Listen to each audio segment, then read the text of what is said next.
Halo Ayah Bunda, Yuk ikuti video edukasi dari Puskesmas Karanggeneng.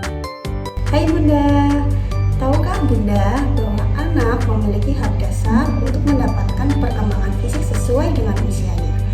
Sehingga perlu adanya peran keluarga sebagai kunci utama menciptakan generasi berkelanjutan yang sehat dan produktif agar anak dapat terhindar dari gangguan pertumbuhan dan perkembangan. Seperti contohnya adalah stunting.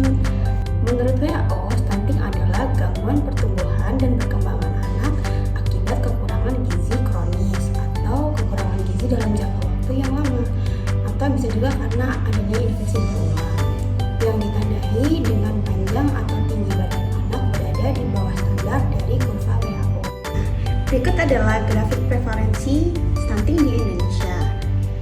Nah, ternyata untuk di Lamongan sendiri, angka prevalensi stunting mengalami penurunan yang sangat drastis seperti grafik yang ada di atas.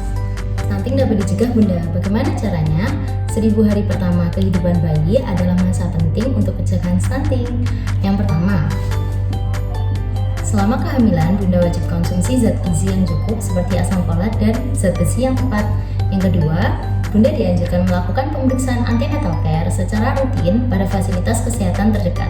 Yang ketiga, setelah bayi lahir, Bunda wajib memberikan ASI eksklusif selama 6 bulan pertama tanpa menambahkan makanan atau minuman lain termasuk air putih. Yang keempat, memasuki usia 6 bulan, Bunda membuat kreasi pangan untuk pemberian makanan pendamping ASI karena untuk tumbuh kembang anak seusianya lebih membutuhkan asupan nutrisi yang cukup dan bergizi seimbang dari sumber makanan lain. Bunda juga harus memperhatikan bentuk dan tekstur MPASI secara bertahap sesuai usianya. Aku anak sehat, bebas dari stunting, karena ibuku rajin dan cermat. Semenjak aku lahir, aku diberi ASI, tolong MPASI, oh jangan ikuti. Yang kelima, budayakan perilaku hidup bersih dan sehat. Lakukan sesering mungkin cuci tangan dengan 6 langkah anjuran WHO dan hindarkan asap rokok dari sekeliling lingkungan anak. Bunda perlu tahu bagaimana stunting itu terjadi. Hal tersebut berawal dari masa kehamilan, yakni kekurangan zat gizi, vitamin, dan mineral, utamanya pada zat besi yang dapat kita temui sehari-hari pada makanan-makanan berikut.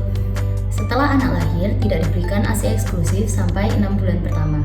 Ditambah dengan kondisi sanitasi yang buruk, membuat anak mudah mengalami diare, di mana terjadi penyerapan nutrisi yang kurang optimal dan tumbuh kembang yang terganggu. Dalam rangka mendukung Indonesia Emas 2045, pemerintah Indonesia menyusun strategi untuk mencapai visi dan banyak tantangan yang harus diatasi. Yang mana salah satu tantangan utamanya adalah stunting. Mengapa stunting menjadi tantangan bagi Indonesia Emas 2045? Karena stunting dapat menghambat perkembangan fisik dan kognitif anak, yang pada nantinya dapat mengurangi produktivitas saat mereka memasuki usia dewasa, dan juga berbagai masalah kesehatan, termasuk penurunan daya tahan tubuh, resiko infeksi yang tinggi, dan masalah perkembangan lainnya. Hal ini dapat menghambat upaya Indonesia untuk menjadi negara yang berdaya saing tinggi di pasar global. Oleh karena itu, penanganan stunting menjadi penting dalam pencapaian visi Indonesia Emas 2045. Upaya untuk mengatasi stunting tidak hanya akan meningkatkan kualitas hidup anak-anak Indonesia, tetapi juga berkontribusi pada perkembangan ekonomi dan sosial yang berkelanjutan. Indonesia